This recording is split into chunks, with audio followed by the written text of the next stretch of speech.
always knew I wanted to be an author from quite a young age. Ever since I was in primary school, and we would get these authors visit from time to time, and as they stood up there showcasing their books and talking about their careers, I sat there in awe of them, knowing that I wanted to be just like them when I grew up. I was always one of the students that were selected to go through to the writer's workshop that was held later on in the day, and I always felt like one of the lucky ones for that. In high school, I was far from the model student. I got to school late almost every day. I was very outspoken. I loved getting into arguments with other classmates. I enjoyed annoying my teachers. Needless to say, I was copying detentions all the time. I was suspended twice, and no one in my family had been suspended at all, so you'd be forgiven for thinking that I didn't have much in the way of ambition in regards to my post-high school life. I used to write these ridiculous little stories in this scrapbook that I had about what certain classmates would get up to. I mean, inappropriate sort of stuff. And as pointless as that was, I still had that inclination to want to use my imagination and write something down. It just wasn't in the most efficient way. And in regards to reading, I think the amount of books I picked up in high school I can probably count on 4 fingers. And one of those was The Dons by Archimede Fazillo. And that author visited when I was in year 7. And as he spoke about his career, I felt that same feeling of inspiration that I'd had years earlier in primary school. So I'd become well aware of what my passion was. I was in no way in alignment with doing anything about it at that point in time, because I was very young and quite preoccupied with getting some bad behaviour out of my system first.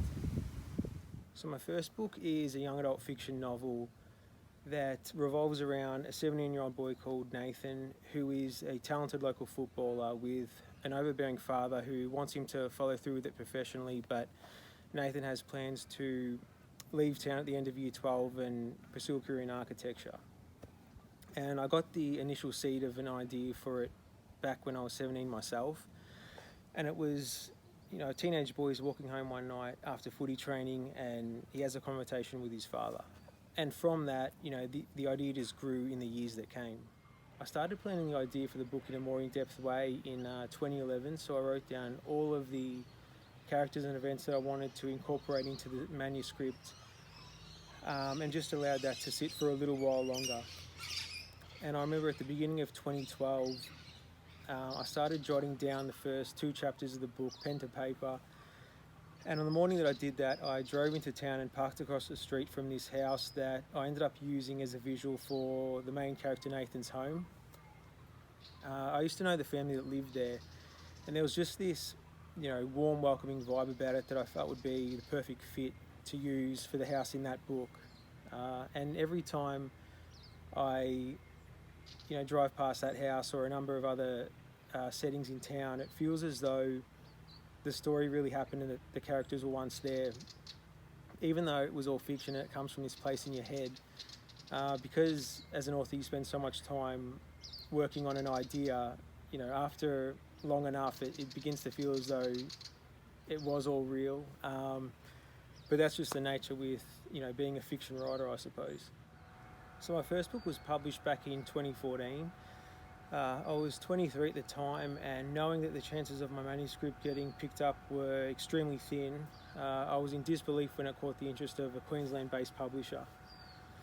From the time that the contract was drawn up to the time that the book was made available was well under 2 months. The company decided to rearrange their publishing schedule with the intention of bringing my book out in time for the Christmas trade. So we were working with a very strict deadline. I had a lot on my plate. I was also finishing off the course that I was studying over in Bendigo in professional writing and editing. So I did get a bit overwhelmed at the time. Not everything went smoothly, I have to be honest about that. But looking back in hindsight, I think that experiencing the steep learning curve that I did was both required and valuable. So I like to think that it still worked in my favour in the end. I'm certainly not expecting any substantial success to come from any of this. I think it would be foolish to expect it in this industry. I've had people say to me, "Oh, you might make it big later on in life," and I can't help thinking, well, I won't. I know it's been that way for some people in a range of different career fields, but I certainly don't see myself being one of them. Uh, there's nothing remarkable about me or my work. I'm just, writing the strongest ideas I have in the best way that I can.